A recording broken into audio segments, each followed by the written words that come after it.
Sanusi, kind of walk us through that last play on fourth down. What happened? There was a scrum, and you had the ball. So basically, it was just a quarterback sneak. He was trying to find a way to get the first down, and the ball fell out of his hands. So I seen him picked it up, and I knew the game was over after that.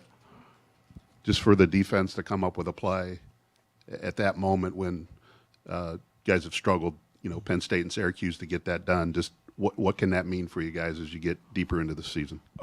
It's kind of like it's almost like a sense of fresh air now. Like now that we've gotten to a 2-minute situation where we came out victorious, and that 2-minute situation was harder than the previous 2 that we had because they had to kick a field goal. So I think that felt just great for the defense in general, and it's just going to give us more confidence going into Big Ten play. Chris, kind of similar question. What can something like that do for you guys? Yeah, it's just a confidence. Y'all can hear me. It's just a confidence builder. We needed it. We've been working on 2-minute in practice every day. It's something that we wanted to start taking better control of. So I'm just glad that we were able to get it done for, the coaches, for the fans, for the team, because we don't like to lose games because of that. Like, we've been so close. We could be 4-0 right now. So, we take that serious. Just your interception, kind of how did that unfold from your eyes? Yeah, we called the defense we were in. 2 and 3 both went out. Coach E been telling me since I got here when 2 and 3 goes out in that defense, look for 3. And I knew it was probably going to be tipped because I saw Wally right there. So tips and overthrows, got to get those. Austin, when did you know you were going to get the call today? Was it early this week? I don't know. We're just trying to see how Aiden was feeling, and then kind of as the week went on, I had a better idea that I was probably gonna play. How much more mentally prepared were you for this than your start against Oregon State now 4 years ago or whatever it was? Yeah, it feels like a century ago. I think, just as you get older and kind of you learn more and you have a more calm feeling going out there and different things like that. So I definitely felt more prepared and just kind of ready to play. Not too many nerves going crazy because I've kind of done it before, so it wasn't too bad.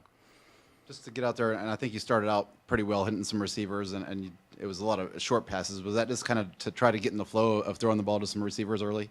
Yeah, I think they brought a lot of pressure. They're a big pressure team, brought a lot of blitz constantly. But, I think just kind of getting into a rhythm, starting off and getting the ball to our playmakers and just let them make plays. How big was the drive at the end of the second quarter to have a lead at halftime where it probably felt like we shouldn't be leading this game right now? I think it was important. We work on 2-minute all the time, so that's a big emphasis every week in practice, 2 minutes. So just to go out there and kind of execute one, we definitely needed that at that time. So it was just glad we got it done. And then just last thing for you, kind of tell me about growing up, in an athletic family and just kind of having those genes and maybe how that matriculates in your mind when, you're going through situations where you're not playing, but it's like, hey, I could get my chance at any moment and I got to make the most of it. So in terms of family, I think growing up in a family that played a lot of football, uncles, grandpa, and father, that kind of helped growing up. And then I think anyone can say they all kind of been in a situation where they weren't playing, and then when they get their shot, they know they got to make the most of it. So, you work hard every day, practice every day for one game, and sometimes, I don't know, this is like really the first time I started since I've been at Purdue. So just trying to make the most of it and really maximize the moment. Dylan, if you could talk about the differences between Aiden and Austin and, obviously a lot more mobile quarterback there. How much does that kind of maybe open up some other things for the running game? And, obviously the running game was huge today, but Austin being a mobile quarterback, I think, is a little bit maybe different than Aiden when he's standing in the pocket throwing.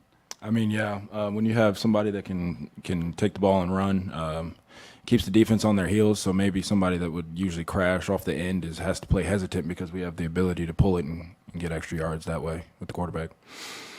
Yeah, Dan, just talk about your rushing. I mean, 113 yards rushing. I think you had 3 runs over 15 yards, a 30-yarder.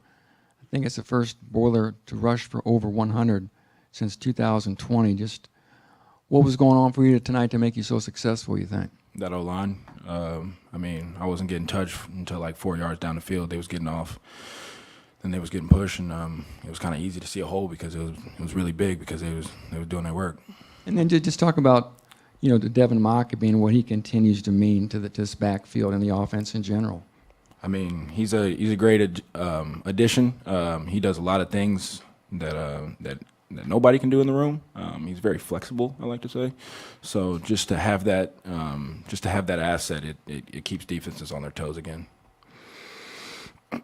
Yeah, Austin, just wanted to go back to the I guess, was there any load off your shoulders, I guess, just getting into the end zone on that first drive? You find Charlie for a 7-yard touchdown. It was his first touchdown with the Boilermakers. Just, I guess, how'd that kind of feel for you there in the beginning of the game? Yeah, I mean, Charlie's also my roommate, so he's been nagging at me pretty much the last couple of days to get him the ball. So I knew I had to get it to him early. So, but it definitely felt good just you practice every day of the week, for this. So just getting down in there and having that drive kind of felt good. And I think it was good momentum. So, yeah. Obviously not a huge game that I guess the team is used to from Charlie, only 59 yards today, but just how much did it mean for you to kind of have him as a security blanket? You targeted him 11 times. He had 9 catches, picked up huge first down on a 4th down play. Just talk about what he meant for kind of moving the chains. Without a doubt, that 4th down was huge. I mean, I told him that was the biggest play of the game for him, just to be able to, because I only threw it like 3 yards, I think. I think it was a drive route or something, and he turned it up and got that first down. That was, game changer. He's just, the way he performs week in, week out, it's impressive. It's just cool to watch, and he's a stud, so glad to have him on our team. Charlie also had a fumble, I guess, in the first quarter. Just can you talk about how he kind of bounced back from that, continue to stay level-headed, and help contribute to this offense? Yeah, it's hard to be perfect all the time. Things happen, so fumble, I threw a pick too. So, just how you deal with adversity and how you overcome it, just moving on to the next play. We knew we were going to bounce back, so just kind of getting over that hump and moving on. And then, Chris, just to confirm, after that interception, no vomit this time? No, what's crazy is I was close, too. I ain't going to lie. I was close. I said I can't do it twice.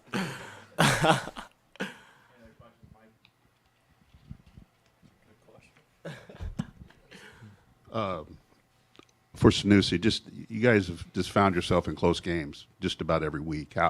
How will this benefit you guys as you jump back into Big Ten play and knowing that these type of games are going to come every week?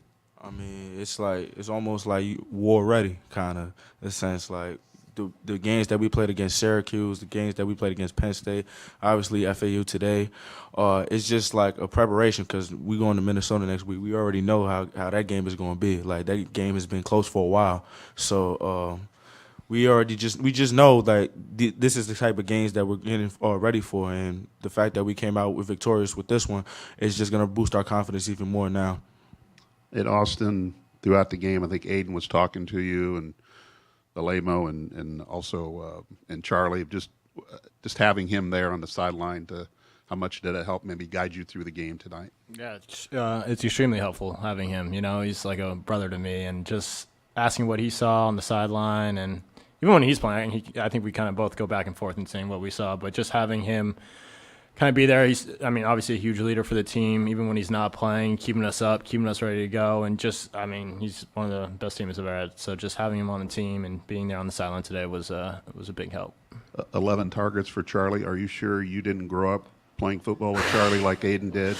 It's funny, Charlie grew up with Aiden, and next thing you know, he's my roommate. So it seems like Charlie's kind of playing the QB game pretty well. You know what I mean? So, but it is what it is. Anything else for guys? All right. Thanks, guys. Cool.